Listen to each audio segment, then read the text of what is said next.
অ্যাসালম গ্রুপকে তাদের এই ঋণ না পরিশোধ না করে কিভাবে আবার নতুন করে পুনর্বহাল করার চেষ্টা করা হচ্ছে, এটা নিয়ে সরকারের সাথে অ্যাসালম গ্রুপের কোনো সমঝোতা হয়েছে কিনা? বিএনপি যতবারই সরকারে এসেছে ফাইন্যান্সিয়াল ডিসিপ্লিন নিয়ে কোনো প্রশ্ন আসে নাই।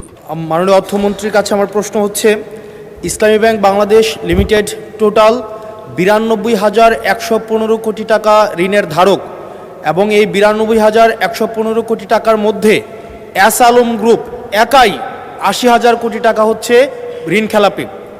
জনতা ব্যাংক থেকে বেক্সিমকো গ্রুপ একাই হচ্ছে 25,000 কোটি টাকা হচ্ছে ঋণ খেলাপি।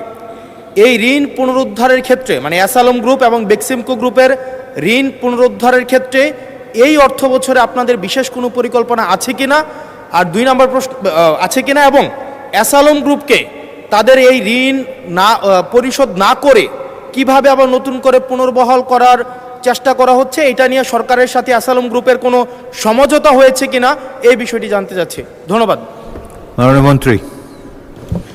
মাননীয় স্পিকার, বিএনপির রাজনীতি অর্থনৈতিক কার্যক্রমের মধ্যে কারোর সাথে কোনো সমঝোতা করার কোনো সুযোগ নেই। এবং বিগত দিনে আমি আপনাদের একটু পরিষ্কারভাবে বলতে চাই, বিএনপি যতবারই সরকারে এসেছে ফাইন্যান্সিয়াল ডিসিপ্লিন নিয়ে কোনো প্রশ্ন আসে নাই। Macro strategy, macro economic stability নিয়ে কোনো প্রশ্ন উঠে নাই। শেয়ার বাজার লুটপাট নিয়ে কোনো প্রশ্ন উঠে নাই।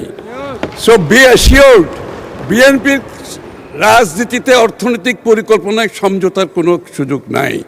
এবং যারাই ব্যাংক থেকে টাকা নিয়েছে, পালিয়ে গিয়েছে, সকলের বিরুদ্ধে মামলা হয়েছে, মামলা পার্সু করা হচ্ছে। এবং এটার জন্য আমরা বাইরে প্রফেশনাল ফার্মগুলোকে অ্যাপয়েন্ট করেছি এই টাকা দিয়ে যারা পালিয়েছে এগুলো রিকভারের জন্য।